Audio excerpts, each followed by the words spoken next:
ဒီကလောက်ရတဲ့ရေကြကတော့ဒီကိုတို့မြန်မာမစင်စီးပွားရေးလုပ်ငန်းရှင်တွေအနေနဲ့ကလောက်တာဒါ၄ချိန်ရှိသွားပြီပေါ့လေလောက်ရတဲ့ဒီကလည်းရေချက်ကပါလဲဆိုရင်ကိုတို့ဘာသာပေါင်းစုံချစ်ချင်ညီညွတ်ရေးကိုပေါ့တစ်ဖက်တစ်လမ်းနေပြီးအထောက်အကူဖြစ်အောင်ဆိုပြီးတော့ရေချက်ပြီးတော့လောက်တာပေါ့ဘာကြောင့်ဘာ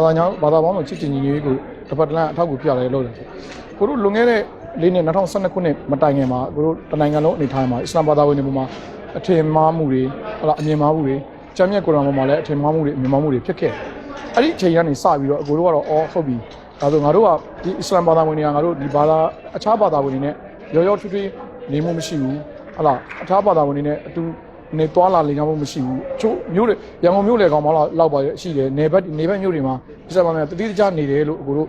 ကြားသိရတယ်အဲ့လိုကြားသိရတဲ့အချိန်မှာအကိုတို့ကတော့အစ္စလာမ်ဘာသာဝင်ရတော့မဟုတ်ဘူးလူသားရဲ့လို့ဖြစ်လာရင်အကုန်လုံးကညီညွတ်နေရမယ်အကုန်လုံးကလူသားဆိုတာအားလုံးကတူတူပဲဆိုရဲကျွန်တော်တို့ခံယူတယ်အဲ့လိုခံယူလို့လေဘာသာပေါင်းစုအကိုတို့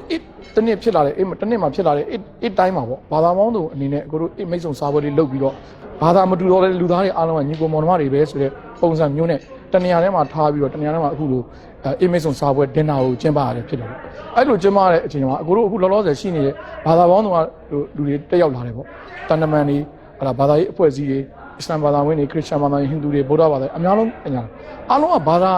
အယူဆအသီးသီးနဲ့တက်လာတယ်ဒါပေမဲ့အားလုံးကလူသားတွေပဲတနေ့တစ်ချိန်မှာအကိုတို့တက်ရောက်လာတဲ့လူတွေအားလုံးကလူသားတွေကပျောက်ကွယ်သွားမယ်ဒါပေမဲ့အားလုံးခံယူထားတဲ့ဘာသာတရားကတော့ပျောက်ကွယ်သွားမှာမဟုတ်ဘူးဒါကြောင့်မလို့ခဏတာလေးမှာလူသားတွေအားလုံးကညညွတ်နဲ့ဒီနေရာမှာစားကြတောက်ကြပြီးပျော်ပျော်ရွှင်ရွှင်နေနိုင်တဲ့အဖြစ်ဘာသာ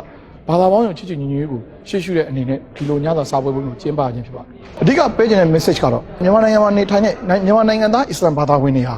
အခြားဘာသာဝင်တွေနဲ့ရောအခြားလူမျိုးလူမျိုးနဲ့ရောမိသူနဲ့မဆိုဟုတ်လားအတူတူနေနိုင်တယ်အတူတူစားနိုင်တယ်အတူတူအလုပ်လုပ်နိုင်တယ်အတူတူသွားနိုင်တယ်အတူတူလာနိုင်တယ်ပေါ့အားလုံးကညီအကုန်မောင်နှမပါပဲအားလုံးကလူသားတွေပါပဲဘာသာမတူပေမဲ့လည်းခွဲခြားများမျိုးအစ္စလာမ်ဘာသာဝင်မှာမရှိပါဘူးလူသားတိုင်းကိုအစ္စလာမ်ဘာသာဝင်တိုင်းကညီကိုမောင်နှမတွေရဲ့လို့သူတတ်မှတ်တဲ့ဥစ္စာပဲပြောပြချင်နောက်ဆုံးပြောရတဲ့ပြတော့ကျွန်တော်ပြောစီတယ်ကကျွန်တော်တို့အားလုံးကလူသားတွေပါကျွန်တော်တို့ဘယ်လောက်ကြီးပဲယုံကြည်ကိုးကွယ်နေပါသေးဘယ်ဘာသာကိုပဲယုံကြည်ကိုးကွယ်နေကျွန်တော်တို့ကတနေ့ပျောက်ကွယ်သွားကြမှာပါဒါပေမဲ့ဘာသာတရားတွေကတော့ဘယ်တော့မှပျောက်ကွယ်မသွားဘူးလို့ကျွန်တော်ပြောကြလို့ပါတယ်ကျေးဇူးတင်ပါတယ်